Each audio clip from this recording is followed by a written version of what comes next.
네, 함께 말씀 보시겠습니다.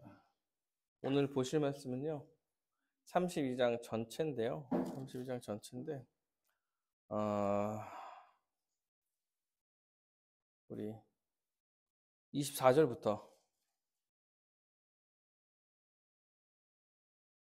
24절부터 끝까지 한번 읽읍시다. 32절까지. 24절부터 32절까지 다 함께 읽도록 하겠습니다. 다 함께 읽겠습니다. 시작. 야곱이 홀로 남았더니 어떤 사람이 날이 새도록 야곱과 씨름하다가 자기가 야곱을 이기지 못함을 보고 그가 야곱의 허벅지 관절을 치매 야곱의 허벅지 관절이 그 사람과 씨름할 때에 어긋났더라. 그가 이르되 날이 새려하니 나로 가게 하라. 야곱이 이르되 당신이 내게 축복하지 아니하면 가게 하지 아니하겠나이다. 그 사람이 그에게 이르되 내 이름이 무엇이냐? 그가 이르되 야곱이니이다.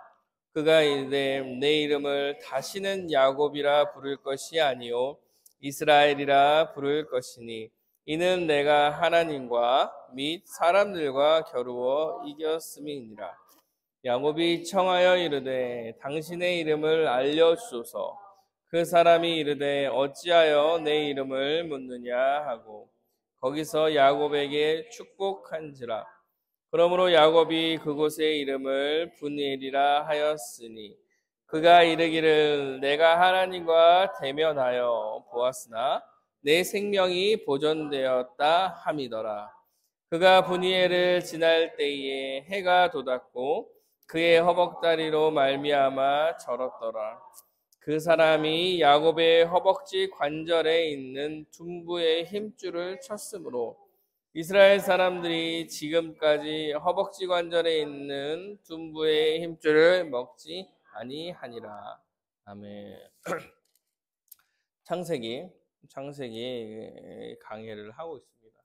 창세기 강해를 좀 하나님 나라 입장에서 큰 언약적 측면에서 좀 바라보고 있습니다. 지난 시간에 이제 야곱이 드디어 라반과 약속을 해서 그 라반과 살았던 밧단 아람을 잘 떠나게 되는 장면으로 끝이 납니다. 라반에게 속아서 그 밧단 아람에서 20년 동안이나 일을 하면서 지냈죠. 14년은 두 아내를 얻기 위해서 14년 동안 일을 했고, 14년 동안 일을 하고 두 아내를 얻으면서 또한 자식도 은혜로 자식도 많이 얻게 되었죠. 그리고 또 이제 재산을 좀 위해서 한 6년 정도 더 일하게 돼요. 라반의 성품을 알기 때문에 계약 자체를 되게 소극적으로 해서 많은 것을 얻기 위함이 아니라 재산을 조금 얻어서 가기 위해서 계약을 하고 일을 했지만 여호와 하나님께서 은혜로서 그 재산을 많이 늘려 주시죠. 결국 쫓겨나듯이 그 라반의 아들들한테 시기 질투를 받고 라반의 표정도 많이 변해서 이제 당시에 딱 그때 여호와께서 고향으로 돌아가라고 말씀하셔서 그 타이밍에 이제 가족들과 함께 고향으로 돌아가게 되죠. 돌아가는데도 쉽지는 않았어요. 라반이 쫓아와서 왜 이렇게 도망치듯 가느냐. 그러나 쫓아올 때에 여호와께서 라반을 좀 막으시는 거지. 현몽하셔서 그냥 보내라고 말씀하셔서 이제 라반과 야곱이 만나서 언약을 맺고 계약을 맺고 서로 해치지 말자라는 계약을 맺고 보내게 되죠. 이제 야곱은 라반의 지역에 밧단 아람에 있는 그 지역에 있는 모든 사람들과는 관계를 딱 마무리 지었어요. 도망치는 것도 아니었고 이제 결과로서 마무리 다 짓고 이제 다시 고향으로 돌아가는 길의 이야기가 오늘 32장 전체의 말씀입니다. 드디어 야곱이 20년 만에 그리던 고향으로 돌아가는 장면입니다. 1, 2절에 보면 이렇게 나옵니다. 야곱이 길을 가는데 하나님의 사자들이 그를 만난지라. 야곱이 그들을 볼 때에 이르기를 이는 하나님이 군대라 하고 그 땅 이름을 마하나임이라 하였더라. 갑자기 이제 고향으로 돌아가는데 1, 2절에 여호와 하나님께서 사자들을 보내서 그를 만나게 하는 일이 벌어져요. 1, 2절은 여호와 하나님께서 사자들을 야곱에게 보여주는 사건이 잠깐 등장합니다. 근데 마하나임이래요. 마하나임. 군대라고 해서 군대. 하나님의 군대를 보여준다. 마하나임이라는 뜻은 두 무리의 군대라는 뜻이에요. 그러니까 군대를 딱 봤는데 크게 두 무리가 있는 거예요. 큰 두 천사, 여호와의 사자들, 하나님의 사자들의 모습이 딱 보여지는 거예요. 군대가 보여줬다는 거는 딱 지키고 너희를 함께 하겠다. 이런 느낌으로 사실 여호와께서 야곱에게 나타나신 것입니다. 여러분 이렇게 생각해 보면 야곱이 가나안을 떠날 때도 여호와께서 나타나세요. 가나안을 떠날 때도 여러분 기억하실지 모르겠지만 나타나셔서 꿈에 그 사닥다리를 보여주죠. 하늘과 땅을 잇는 사닥다리. 그래서 그 위에 여호와 하나님께서 계시고 천사들이 왔다 갔다 거리면서 여호와 하나님의 일을 수행하기 위해서 왔다 갔다 거리며 너를 지켜주겠다. 그래서 그곳을 베델이다 이렇게 부르죠. 마찬가지로 바다나람을 떠나서 고향으로 갈 때도 여호와께서 만나 주십니다. 그런데 이번에 어떤 식이냐? 군대로서 만나 주시는 거죠. 그때도 마찬가지고 지금도 마찬가지고 야곱은 약간 그 길을 두려워하고 힘들어하고 있었던 것 같습니다. 야곱이 왜 두렵겠습니까? 왜 두렵겠어요? 야곱이 가나안을 떠난 이유가 명확했기 때문에 지금 다시 고향으로 돌아가는 게 두려웠던 거예요. 야곱은 지금 가나안을 떠나올 때 이미 잘못을 하고 떠나왔어요. 형과 아버지를 속여서 복을 받고 형이 죽이겠다고 해서 도망친 거잖아요. 형이 죽이겠다고 해서 도망친 거죠. 근데 다시 고향으로 들어가야 되는 길인 거예요.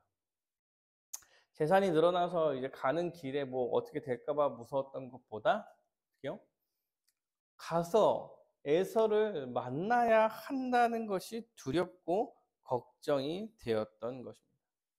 가나안을 떠날 때도 또한 가나안을 들어갈 때도 야곱은 지금 두려워하고 있었고 여호와께서는 계속 내가 너와 함께 한다는 걸 보여주고 있다는 거예요. 그러니까 고향으로 돌아가는 그 길도 사실은 여호와께서 떠나라고 했죠, 먼저. 그리고 떠났어요. 그리고 여호와께서 라반으로부터도 지켜주시죠. 이런 경험을 다 했어. 그리고 그 떠나는 그 길에 여호와께서는 마하나임, 두 군대가 너를 지키고 있다는 것 자체를 보여주십니다. 그러니까 너 두려워하지 말고 가라. 이렇게 말씀을 하는 거겠죠. 결국 여호와께서는 자기의 백성을 지금 위로하시며 내가 너와 함께한다. 함께 가자. 나 이런 군대가 있다. 두려워하지 말아라. 하면서 야곱에게 말하고 있는 것입니다. 여호와께서 이렇게 간단한 두 절로 자신의 살아계심과 자신이 현재도 역사하고 있다는 사실을 보여주고 있는 것입니다. 근데 이 이후에 야곱의 모습은 여전히 두려움을 떨쳐내지 못하는 모습이 나타나고 있는 거예요. 3절부터 쭉 보시면 이제 야곱이요 꾀를 쓰는 거예요. 꾀를 써요. 를 써서 뭐 어떻게 하냐면 먼저 사자를 보내요. 앞서 보내요. 사자를 보내서 어떻게 얘기하냐면 그들에게 명령하여 4절에 이르되 너희는 내 주 에서에게 이같이 말하라. 에서한테 빨리 가서 먼저 가서 이렇게 말해. 뭐라고 얘기하냐면 내가 라반과 함께 거류하여 지금까지 머물러 있었으며 내가 라반과 지금까지 20년 동안 그쪽에 머물러 있었다. 그리고 내게 소와 나귀와 양떼와 노비가 있으므로 사람을 보내어 내 주께 알리고 내 주는 여기서 이 주는 에서예요. 에서. 에서를 높이는 거죠. 자기를 낮추고 내 주께 은혜 받기를 원하나이다 하라 하였더니 이게 무슨 말이에요? 지금 먼저 사자를 보내서 내가 지금까지 지금 나는 야곱의 종인데 야곱이 지금 일로 오고 있습니다. 근데 야곱이 지금까지 라반과 있었고 소와 나귀와 양떼와 노비가 아주 많습니다. 이 얘기는 뭐예요? 많다고 자랑하는 거예요? 먼저 가서 자랑하라고 얘기하는 거예요? 아니겠죠. 이렇게 많아서 이것을 가지고 당신과 당신의 종같이 당신에게 드리고 이렇게 살려고 합니다. 이렇게 말하고 있는 거예요. 이런 거, 뭐, 한국, 이런 상황을 약간, 뭐라고 하냐. 전문적인 용어로 이제 간 본다고 그러죠. 예. 가서 먼저 간을 보는 거죠. 가서 보는 거 얘기해. 그런데 이 이야기를 듣고 사자들이 돌아왔어요. 사자들이 돌아와가지고 어떻게 됐냐? 어떻게 됐냐? 이렇게 물어보는 거죠. 이렇게 물어보는데 6절에 뭐라고 하냐면 사자들이 야곱에게로 돌아와이르되 우리가 주인의 형 에서에게 이른즉 그가 400명을 거느리고 주인을 만나려고 오더이다 이렇게 얘기합니다. 왜 400명을 데리고 오는지 몰라요. 모르는데 불구하고 400명을 데리고 온다는 이야기에 야곱은 두렵게 떨게 되는 거예요. 왜? 본인이 잘못한 게 있기 때문에. 제발 저리는 거죠. 야곱이 에서와 아버지를 속여서 도망쳤기 때문에 다시 간다고 얘기하고 막 이렇게 얘기했는데 막 재산도 많다고 줄 거다고 막 이렇게 얘기했는데도 불구하고 400명이 오는 거야. 왜 400명이 맞이하러 온다는 생각을 못 하는 거죠? 야곱은? 왜? 뭐 국빈도 아니고 지금 잘못한 애가 오는 건데 400명이 온다고 얘기하니까 한 군대가 오는구나. 나를 죽이려. 이렇게 생각하고 있는 거야.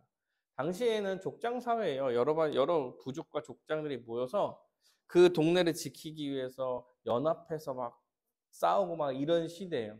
그러니까 400명이 온다는 얘기는 그 연합군이 온다는 얘기와 비슷한 얘기예요. 비슷한 얘기.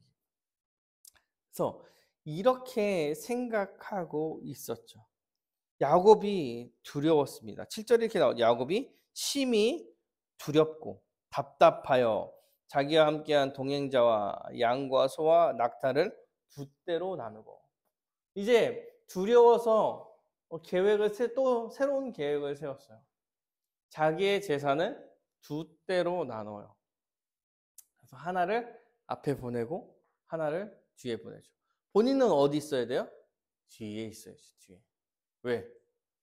앞에 게 공격을 당하면 도망가 뒤에 있는 재산이라도 건져서 딴 데서 살아야겠다. 이런 생각을 하고 있는 거예요. 하고 있는 거예요. 이렇게 계획을 하고 이제 다시 가나안 쪽으로 들어가고 있는 거예요. 그런데도 두려워요. 두려우면 뭐 해야 돼요? 두려우면 기도해야지. 기도합니다. 기도해요. 9절부터 기도하죠. 아주 9절부터 기도합니다. 야곱이 또 이르되 내 조부 아브라함의 하나님 내 아버지 이삭의 하나님 여호와여 주께서 전에 내게 명령하시기를 내 고향 내 족속에게로 돌아가라. 내가 내게 은혜를 베풀라 하셨나이다. 기도를 굉장히 잘해요. 야곱이. 지금 야곱이 자신이 언약 백성이라는 사실을 명확하게 인식하고 기도하고 있는 거예요. 내 조부 아브라함의 하나님, 아브라함과 언약을 맺으신 하나님께서 이삭으로 그 언약을 이루시고 연결하시고 이삭과 함께 그리고 그 언약의 백성이 바로 접니다. 여호와께서 은혜로 고향으로 다시 돌아가라고 해서 이게 31장 3절인가? 예, 말씀일 거예요. 31장 3절. 31장 3절의 약속일 거예요. 가라. 고향으로 돌아가라 이렇게 얘기하잖아요. 그 말씀을 의지해서 내가 고향으로 가고 있습니다. 그리고 나는 주께서 주의 종에게 베푸신 모든 은총과 모든 진실하심을 조금도 감당할 수 없사오니 내가 내 지팡이만 가지고 이 요단을 건넜더니 지금 2때나 이루었나이다. 내가 여기 올 때 정말 두렵고 아무것도 없는데 진실하신 하나님께서 나에게 은혜를 베푸셔서 뭐야? 이렇게 재산도 많게 해주셨습니다. 감사합니다. 이런 얘기 하는 거죠. 언약의 하나님께서 나를 지키고 보호하시며 떠나라고 하셔서 내가 그 말씀에 순종해서 떠나고 떠날 때에 그냥 떠나게 해주신 것도 아니고 아무것도 없이 몸 하나로 이곳에 왔는데 이렇게 큰 재산도 주님께서 허락해 주시고 내가 주께 간구하오니 주셨음을 감사합니다. 이제 본격적으로 자신이 하고 싶은 기도를 하는 거죠. 여러분 그 기도에 대해서 좀 제가 1월 달에 설교를 좀 드렸죠. 기도할 때 뭐를 좀 하라 그랬어요, 여러분. 하나님의 영광과 하나님을 높여드리고 올려드리고 이런 기도를 먼저 또 주기도문도 마찬가지고 다 그런 기도를 먼저 하게 한다. 이렇게 기도하는 거 아주 모범적 기도를 하죠. 그런데 이제 마지막에 이제 주께 간구하오니 그래도 약간 깨름직한 걸 기울 수 없는 이제 기도 마지막이에요. 에서의 손에서 나를 건져 내옵소서. 내가 두렵습니다. 나와 내 처자들을 칠까 겁나기 때문입니다. 나와 내 처자들을 친다는 얘기는 뭐예요? 사실 두 가지 의미가 있어요. 내가 죽게 돼서 두렵다 이런 얘기도 있지만 언약이 끊기는 일 아닙니까? 주님 저를 지켜 주십시오 라고 기도하는 거죠. 그러니까 주께서 말씀하십니다. 12절에 내가 반드시 내게 은혜를 베풀 거다.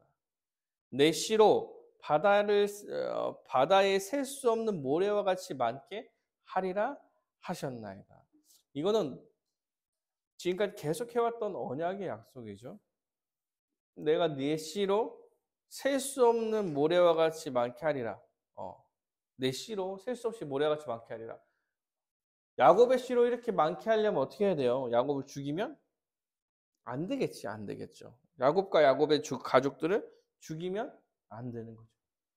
결국 살리겠다라고 말씀하고 있는 거예요. 자, 보세요. 여호와 하나님께서 군대를 이렇게 보여줬어. 근데 야곱이 그걸 보고 나서 한 일이 뭐냐면 사자를 보내고 400명 온다고 그러니까 두려워서 자기 살 방법을 자기가 찾는 거죠. 두 개로 나눠서 앞에 공격당하면 나는 도망가야지. 그리고 두려우니까 또 기도해요. 기도를 잘해. 주님께서 내가 널 반드시 살릴 거다. 걱정 말아라. 이렇게 이야기합니다. 여러분 그러면 어떻게 해야 돼요? 주님께서 나를 이 군대로 지키시겠구나. 그래, 가자. 맞대하자. 잘못했으면 빌고 용서를 구하고 가자. 반드시 내 씨로 살리시겠다고 말씀하셨으니까 가자. 이렇게 해야 되는 게 굉장히 정상적인 이야기일 것 같은데 야곱은요 불안한 것 같아요. 그래도 그 불안하고 두렵고 떨려요. 그래서 자기가 살 방법을 또 한 가지 생각하게 되는 거예요. 어떻게든 목숨을 살려보려고 또 생각을 해요. 어떤 거냐면 야곱이 근데 약간 저는 이제 전략은 괜찮다고 생각해요. 야곱이 거기에서 밤을 지새려고 소유 중에 형 에설리와 예물을 택한다. 예물을 드리자, 예물을 드리자 이렇게요. 그래서 암염소 200개랑 순염소 20개, 암양 200마리, 순양 20마리. 암컷이 훨씬 더 중요해요. 새끼를 낳으니까. 훨씬 더 가치가 있어. 낙타 30개. 낙타는 당시 부의 상징이래. 부의 상징. 낙타. 지금도 낙타가 비싸더라고. 새끼암소 40마리, 황소 10마리, 암낙이 20마리, 새끼낙이 10마리. 제가 또 쓸데없는 거 좀 잘해서 합치니까 550마리. 550마리를 준비해. 그리고 제가 현재 시가로 대충 계산해보니까 10억에서 20억 사이더라고. 낙타가 한 1,000만 원, 6천만 원 사이래요, 한 마리를. 그러니까 이 약간 제가 대충 계산했는데 한 10억에서 20억 사이더라고. 종류별로 또 나눠. 한 번에 다 주면은 약간 그러니까 종별로 나눠서 어디에 뭐 염소떼 염소떼를 치는 목자 뭐 이렇게 그다음에 양을 치는 목자. 그래서 거리를 두고 앞으로 가게 하는 거죠. 왜? 에서가 오는 거야. 에서가 오면 이렇게 묻는다고 그러죠. 아, 이건 누구 거냐? 이거는 야곱 겁니다. 야곱이 에서에게 선물하는 겁니다. 다음 조금 더 갔는데 또 양이 있어. 이건 누구 거냐? 야곱 겁니다. 에서에게 선물하려는 겁니다. 그러면서 조금씩 오면서 기분이 풀릴 수 있도록. 이런 전략을 짜는 거죠. 그래서 마지막에 자기가 있는 거. 마지막에 자기가 있는 거. 15억 정도면 약간 풀리지 않을까요? 뭐 그럴 수도 있겠다는 생각이 좀 드는데 하여튼 어떻게 보면 좀 고민을 생각한 거죠. 어떻게든 살아보려고 이렇게 생각한 거예요. 예물로 감정을 푼 후에 대면하면 혹 받아줄 거라고 생각하는 거죠. 사랑하는 여러분, 여호와께서 가라. 내가 널 지킨다. 네 씨를 많게 할 거야. 고향으로 돌아가. 이렇게 얘기하고 있는데 계속 얘는 계속 자기가 살 방법을 찾고 있는 거예요. 그래서 이 예물이 나를 살릴 수 있겠구나 라고 생각하며 가는 거죠. 여기서 멈추지 않아요. 여기서 멈추지 않아요.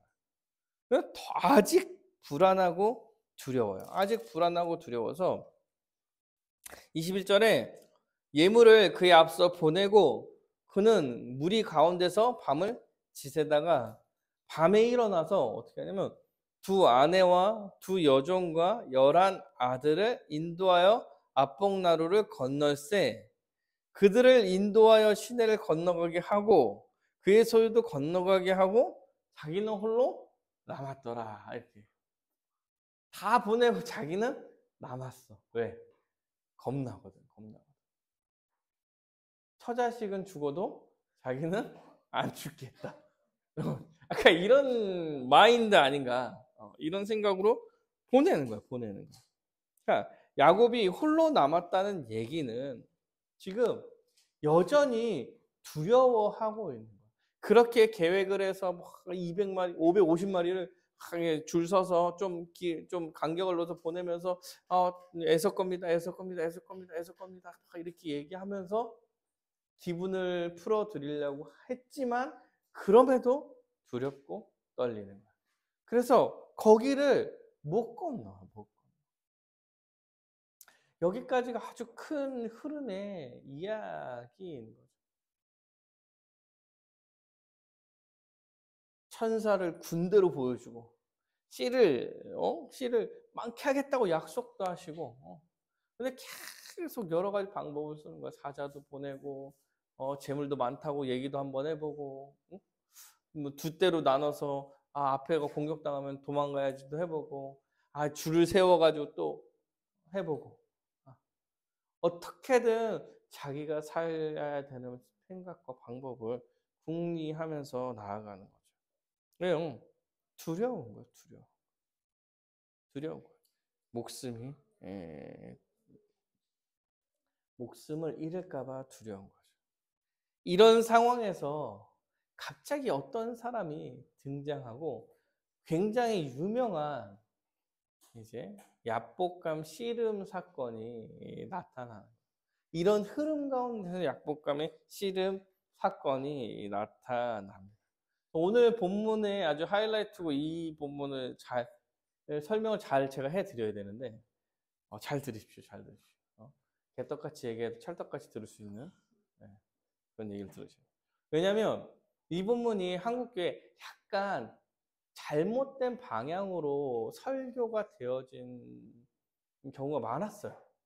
여러분이 혹시 뭐 교회를 오래 다니셨으면 이런 얘기를 들어봤을지 모르겠는데 뭐 안 들어봤으면 다행이고 들어봤으면 좀 사고의 전환을 좀 해야 되는데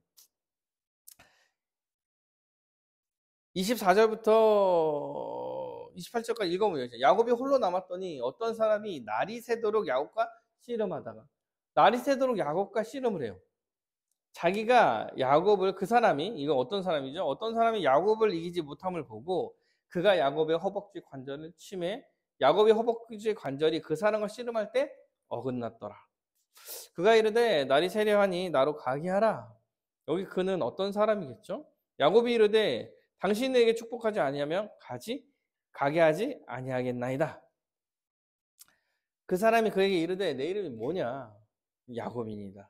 그가 이르되 내 이름을 다시는 야곱이라고 부르지 말고 이스라엘이라 부를 것이니 이는 내가 하나님과 및 사람과 겨루었음이라. 그리고 축복하고 가요.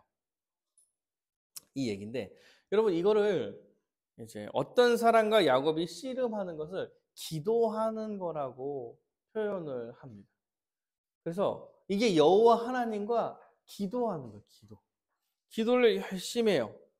허벅지가 어긋나도 자기가 원하는 복을 달라고 기도하고 붙들고 늘어지는 거야. 복을 주지 않으면 가지 않겠다. 끝까지 복을 달라고 기도해서 결국 야곱이 승리했습니다. 이렇게 끝까지 기도해야 하나님께서 그 기도를 들어주신다. 여러분 이와 비슷한 설교를 들어본 적 있으면 여러분 그렇게 생각하기가 오늘 보면 굉장히 어려워. 그렇게 생각하기가 어려워. 여러분 그 흐름이라는 게 있죠. 글의 흐름이라는 게 있는데 여호와 하나님께서는 군대를 보여주시는데 계속 자기 방법을 해요. 그래도 기도했는데 그래 내가 그래도 살릴 거야. 너 살릴 거야 이렇게 얘기했는데도 막 여러 가지 방법을 얘기해. 그리고 누가 봐도 여호와 하나님과 같은 그 어떤 사람이 나타났어. 그럼 여호와 하나님은 무슨 얘기를 해야 돼요? 무슨 얘기를 해야 될까요? 아마도 여호와 하나님께서는 왜 너 이렇게 고집부리고 나를 의지하지 못하고 있느냐라는 얘기를 해야 되지 않을까요? 고집을 계속 부려가지고 기도해서 승리해라 이렇게 얘기하기가 어려운 부분. 그리고 이제 약간 문장이 이제 한글 자체가 조금 이렇게 쓰여서 오해하는 것 같은데 여러분 이렇게 생각하기가 어려워요. 씨름하고 있는 거죠. 기도하는 게 아니라 씨름하고 있었잖아요. 씨름하고 있었던 거예요.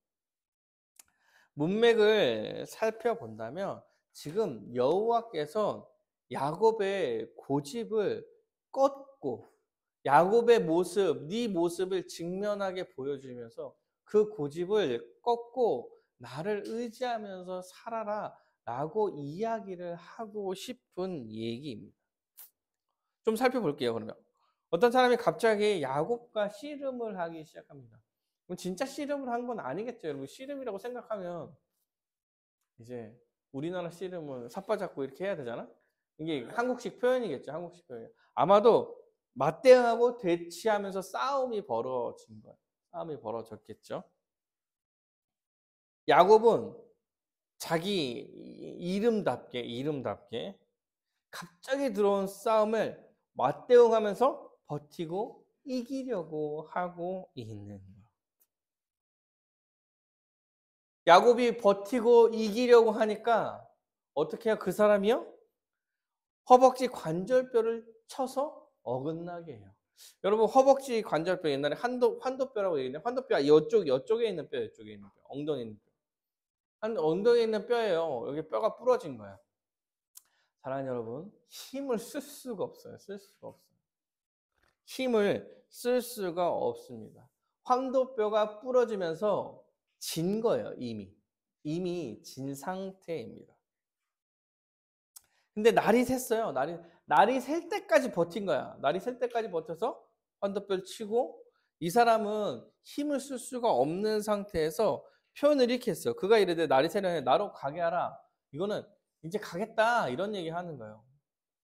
그러면 강제로 여호와 하나님께서 그냥 이길 수 있었지만 야곱이 계속 버티는 걸 상대해 주시는 거예요. 그리고 환도뼈를 치죠. 걔는 이제 힘으로 어떻게 할 수 없어. 그래서 이제 가겠다. 그러는데 약간 이거는 발목을 붙잡은 느낌이죠. 가지 마십시오. 복을 줘야 되잖아요. 그럼 발목 툭 치고 가면 되잖아. 툭 치고 가면 돼. 그럼에도 불구하고 기다려 주신 거예요. 이 상황을 전체로 본 거죠. 전체로 보는 거예요. 그리고 뭐라고 얘기하냐면 그에게 이르되 내 이름이 무엇이냐라고 묻습니다. 내 이름이 무엇이냐? 근데 이름이 뭐예요? 야곱이에요.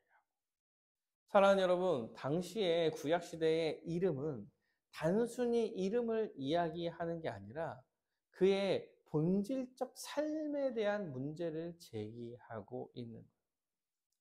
내가 야곱이 지금 버티고 싸우고 막 어떻게 하든 물고기 잡고 손가락이 부러졌는데도 잡고 어떻게든 경쟁해서 이 사람을 이기려고 했는데 이름이 뭐냐 물었는데 내 이름이 뭔 거예요?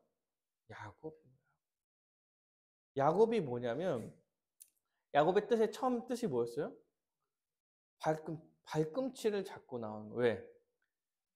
그 에서와의 뱃속 경쟁에서도 승리하기 위해서 내가 첫째로 태어나기 위해서 발꿈치를 잡았다고 그래서 야곱이야. 그럼 야곱이란 이름이 경쟁하다, 속이다 이런 뜻도 같이 갖고 있는 거예요. 이름이 뭐냐고 물을 때 야곱이 지금 여러 가지 생각을 하게 된 거예요. 지금 이 순간에도 이 싸움에서 경쟁에서 어떻게든 승리하고 내 고집대로 내 생각대로 살아왔던 그 인생이 머릿속에 스쳐 지나가는 거예요.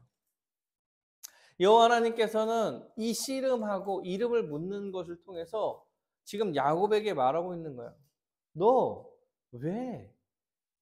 왜 이렇게 내 말을 안 듣냐? 왜 이렇게 고집을 갖고 네 생각대로 네가 하고 싶은 대로 네 방법대로 해 나가려고 하느냐? 내가 가라고 그랬고 내가 군대로 널 지켜준다고 그랬고 내가 널 살린다고 얘기를 했는데 왜 계속 네 고집대로 하면서 또 두려워하느냐? 네가 가진 그 재물이 너를 살릴 거라고 생각하냐? 이렇게 묻고 있는 거야. 네 이름을 통해서 경쟁하고 문고리 잡고 뒷발 잡고 언제까지 그런 인생을 살려고 하느냐라고 묻고 있는 거예요. 그리고 이렇게 하죠. 28절에 그가 이르되 내 이름을 다시는 뭐요? 야곱이라고 부르지 마라. 그리고 뭐라 그래요? 이스라엘이라 부르라 이렇게 얘기합니다. 그리고 이 다음 것 때문에 좀 헷갈렸던 것 같은데 이 다음 것 때문에 약간 해석을 좀 헷갈리게 한 것 같아요. 이스라엘이라 부를 것이니 이는 내가 하나님과 및 사람들과 겨루어 이겼음이니라 이렇게 얘기하죠. 이렇게 써놔가지고 내가 하나님과도 이겼고 사람들과 싸우면서도 이겼다. 이런 식으로 지금 해석을 하려고 하는 것 같은데 여러분 이게 이스라엘이라는 것은 합성어예요. 합성어. 그래서 이스라엘인데 이스라가 사라라는 뜻이에요. 사라가 사람들과 겨루어서 이겼다는 뜻이야. 엘은 하나님이라는 뜻이야. 그래서 이스라엘이라는 게 하나님과 사람들과 경쟁에 싸워서 이겼다. 이런 뜻에 합쳐지는 단어다. 이런 얘기를 하는 거예요. 그리고 여러분 이스라엘이라고 얘기죠. 엘이라고 하는 건 하나님이죠. 이렇게 하나님과 합성어를 이야기할 때는 하나님을 목적으로 사용하지 않습니다. 주어로 사용해요. 주어로. 뭐 예를 들어서 뭐가 있을까요? 다니엘. 다니엘이 뒤로 갔죠. 다니엘. 재판한다는 거예요. 재판한다. 그러면 뭐야? 하나님이 재판하신다. 이런 뜻이죠. 하나님을 재판한다라고 하지 않겠죠. 또 누구예요? 사무엘. 하나님이 들으신다는 뜻이에요. 그럼 이스라엘이라는 표현은 뭐예요? 하나님이 승리하셨다는 얘기예요. 하나님이 승리하셨다. 하나님이 이기셨다는 뜻이죠. 사랑하는 여러분, 이 이후에 이스라엘이라는 용어는 뭐가 돼요? 민족의 이름이 돼요. 민족의 이름. 근데 민족의 이름이 야곱이 하나님을 이겼다 이런 뜻이면 계속 하나님을 이겨가겠다는 얘기잖아. 하나님 이겨서 좋을 게 없어요. 이스라엘이란 건 하나님께서 승리하신 민족이란 뜻이죠. 하나님께서 승리하신 민족. 하나님께서 승리하실 것이라는 얘기죠. 그 민족을 승리하게 하실 거란 말이죠. 그래서 지금 이 얘기는 사실 하나님과 사람들이 이겼다는 얘기가 아니라 하나님께서 승리하셨다는 얘기입니다. 하나님께서 야곱의 환도뼈를 치시고 야곱의 고집을 꺾으심으로 하나님의 승리를 보여주시는 거고, 야곱은 그 장면을 통해서 여호와께 전적으로 기댈 수밖에 없다는 사실을 깨달아 알게 되는 거예요. 그래서 복을 주십시오. 당신이 없으면 내가 살 수 없는 존재라는 것을 알게 되었습니다. 이렇게 말하고 있는 거예요. 이 이름으로 그 민족은 이제 패배하지 않게 될 거예요. 패배하지 않는다고 전쟁에 맨날 승리하고 이런 얘기가 아니에요. 여호와 하나님의 말씀에 순종하며 그 백성의 모습을 보였을 때 승승장구하며 여호와께서 끝까지 그 민족을 지켜내실 거예요. 여호와의 승리. 그러니까 여호와께서 자신에게 전적으로 기대라 이런 얘기를 하고 계시는 거죠. 여호와께서 승리하게 해주실 것인데 야곱아 네가 지금 무엇을 두려워하고 있느냐. 너를 승리하게 하고 너를 살리고 네 목숨을 유지하게 해줄 수 있는 사람이 바로 나다. 나에게 기대어라. 이런 장면을 말하고 있는 거예요. 이제 야곱은 이름이 바뀌면서 그런 존재가 되고 그런 존재로 바뀌어가는 것이죠. 야곱이 28절까지 29절까지 사실 그 사람이 누군지 명확하게는 몰랐던 것 같아요. 야곱이 청하여 이름을 묻습니다. 당신이 이름이 뭡니까? 알 필요 없다. 이렇게 얘기죠. 알 필요 없다. 그 야곱이 축복하고 가요. 근데 야곱은 알았죠. 왜요? 30절에 뭐라고 그래요? 그러므로 야곱이 그곳의 이름을 브니엘이라 하였으니, 브니엘은 하나님의 얼굴이에요. 하나님의 얼굴.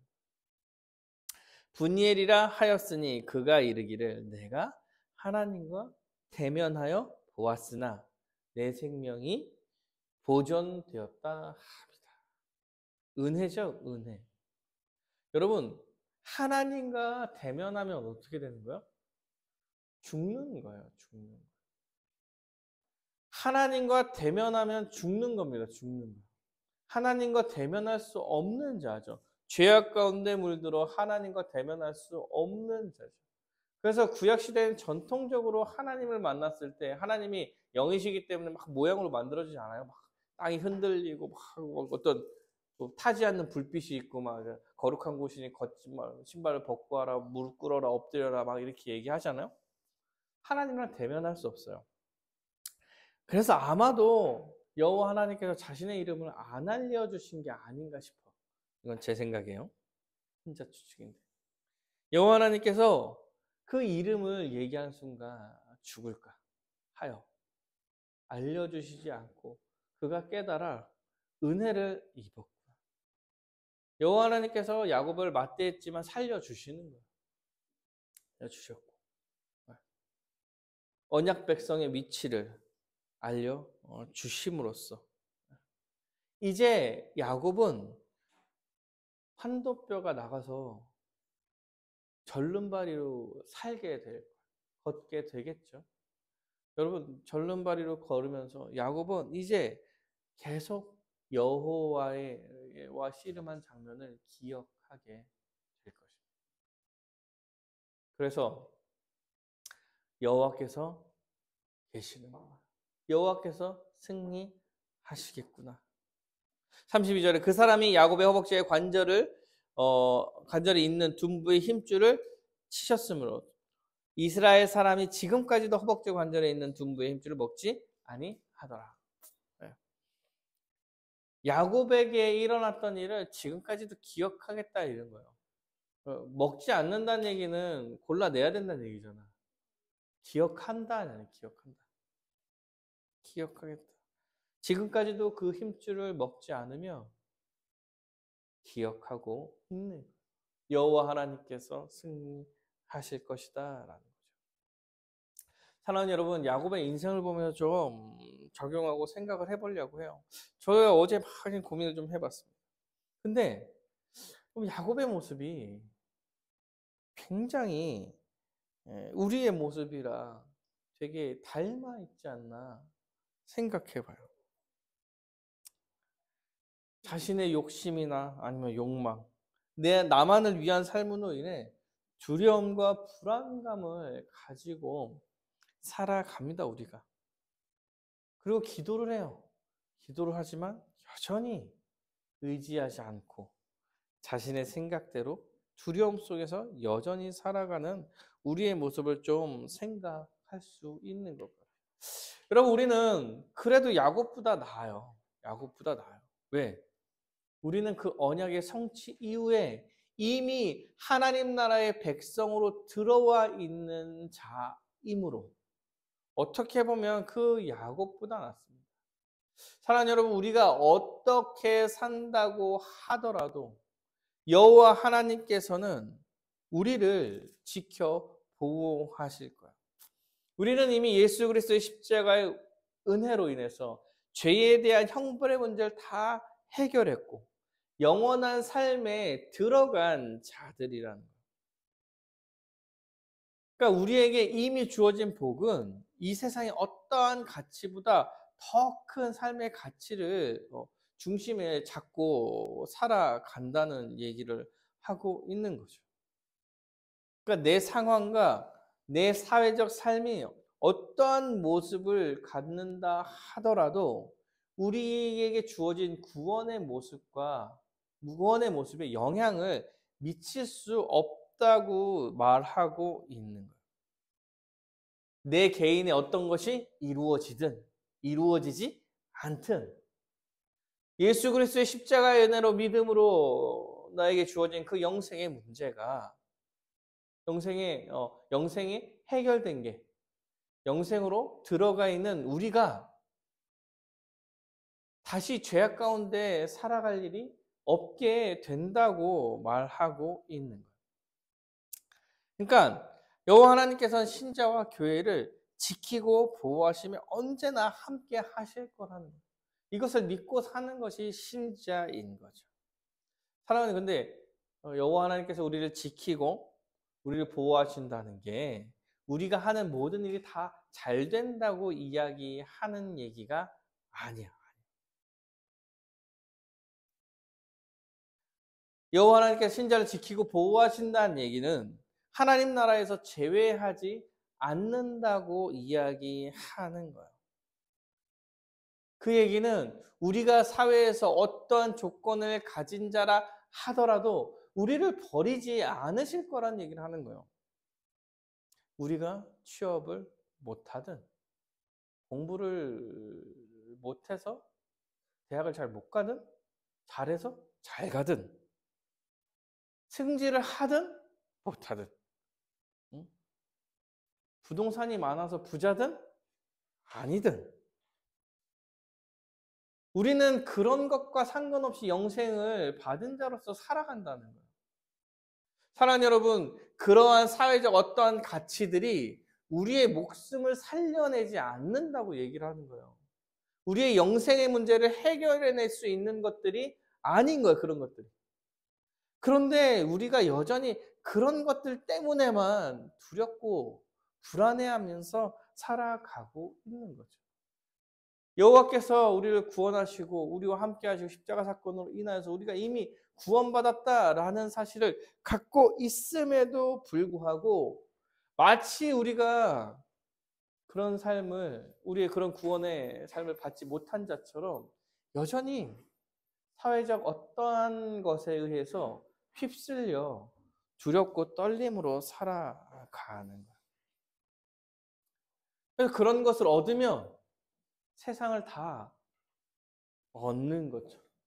그것이 있으면 내 삶이 보장되는 것처럼 생각하고 그것을 얻기 위해 두렵고 불안해하고 항상 이렇게 살아간다는 거예요. 이런 삶은 마치 하나님이 없는 것처럼 우리를 보호하지 않는 것처럼 사는 야곱의 모습과 비슷한 거예요. 여호와께서 계속 말씀하신 거예요. 내가 군대로 지키고 있어. 야, 내가 너를 네 자손들을 많게 네 목숨 내가 살릴 거야. 야, 그래서 예수 보내줬잖아. 믿음으로써 그 안에 이미 들어왔잖아. 성령님이 네 안에 거하시잖아. 이미 너네는 괜찮은 상태야.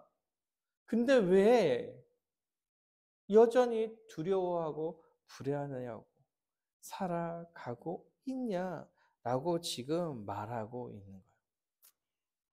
전적으로 내게 기대어 살아라. 네가 원하고 바라고 네가 생각하는 것들이 너를 살려내는 것이 아니다. 네가 뭐가 없어도 실패해도 너는 내가 구원해낸 귀한 내 백성이다. 내가 이 사실을 끝까지 지켜갈 거다. 라고 지금 말하고 있는 거예요.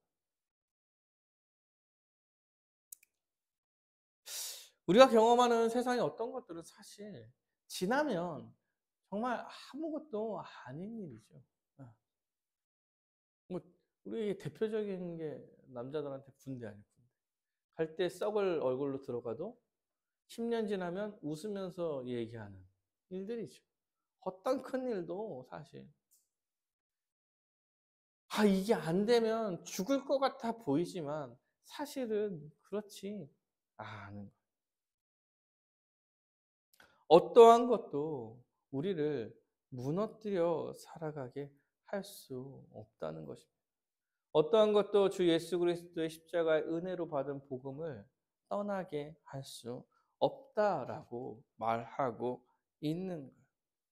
그래서 여호와께서 말씀하십니다. 전적으로 여호와를 의지하면서 살아라. 주를 믿는 삶을 살아내라. 그럼 우리한테 고민하는 것도 그거죠. 주를 의지하는 삶은 무엇인가?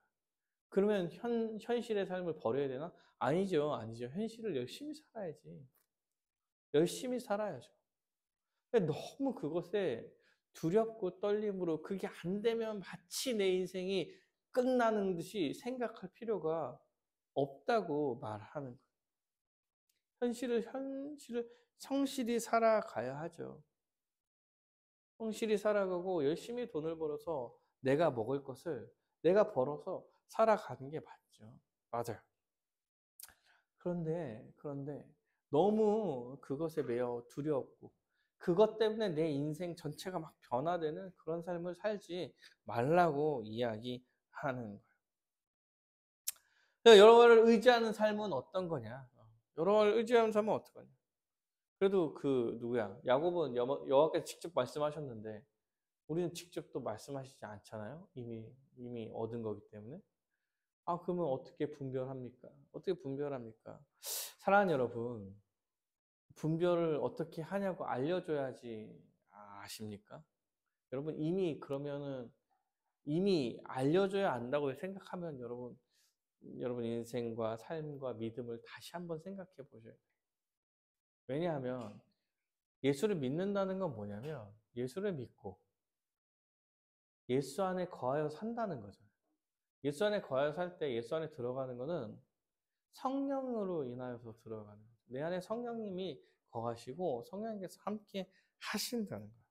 사실 우리가 우리의 유익만 생각하며 자신의 일에만 몰두하고 내 것만 원하면서 살 때 신자라면 이게 잘못된 삶이라는 것을 알게 됩니다. 알아요. 알고 있어요. 이게 하나님의 뜻인가요? 아닌가요? 여러분, 이런 고민하면은 아닐 경우가 커요. 아닐 경우가 커요. 내가 하고 싶은데 그냥 주님께서도 그냥 동의해달라고 얘기하려는 거지. 아니라는 걸 알면서도. 이거는 해주셔야 되지 않나요? 이런 거 생각하며 자신이 원하는 것인지 정말 주의 뜻에 합당한 삶을 살려는 것인지 사실 본인이 거의 다 알고 있습니다. 모르고서 행하면 혹시 모르고서 행하면 괜찮아요. 모르고서 했는데 어떻게 해? 주님께서 그것까지 뭐라고 하겠어? 주를 위해 힘써 살려고 하는 사람이 모르고서 해난 것까지 하나님께서 막 하시는 그런 분이 아니시잖아요. 사랑하는 여러분, 알 거예요, 알 거예요. 그리고 우리는 어떻게 살아가야 되냐? 적극적으로 살아가려는 거는 신자로서 살아가는 건 자기를 부인하며 이웃을 위해 사는 거겠죠. 그러면 여러분, 남을 위해 어떻게 하면 더 잘 살 수 있는지를 고민하는 게 교회로서, 신자로서 살아가는, 하나님의 명령에 순종하면서 살아가는 방식이겠죠. 하나의 방식이. 그러면 고민을 많이 안 할 수 있는 거는 교회적으로 살아가는 게 여러분 그걸 제일 고민을 안 해도 되는 내 삶에 충실하면서 교회적으로 살아가면 여러분 이 고민들을 그리 많이 하지 않아도 됩니다. 그래서 여호와께 순종하면서 사는 거예요. 그렇게 살아가는 게.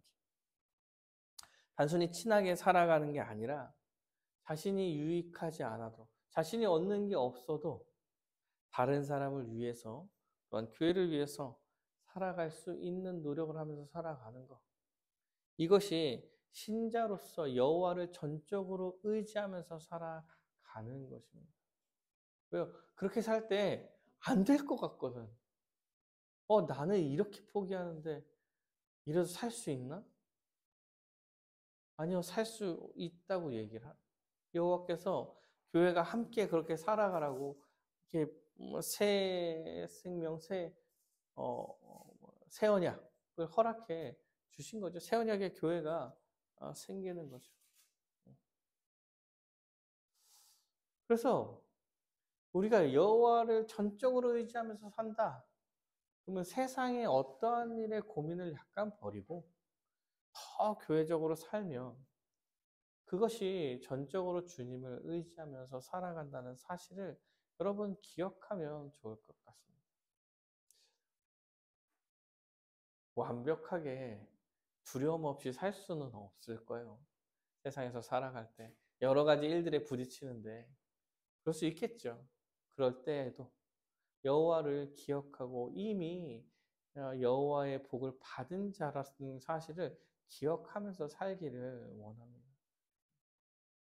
조금씩 흔들리며 살아가는 게 인생이지만 그리고 어떤 일은 크고 두렵고 어? 뭐 어떤 일은 되게 크겠죠. 어? 뭐 전세 사기를 당했는데 그래도 괜찮다. 뭐 이렇게 얘기하면 상담 잘못하는 거지. 음, 그래도 네가 나보다 많이 벌지 않냐. 뭐 이런 얘기하면 또 약간 이해를 못 해주는 거죠. 예. 두렵겠지 그러면 두렵지만 그런 상황에서도 주님께서 여전히 나와 함께 하신다는 사실 기억하며 헤쳐나가는 것. 그것이 내 인생의 전체를 흔들 수 없다는 사실.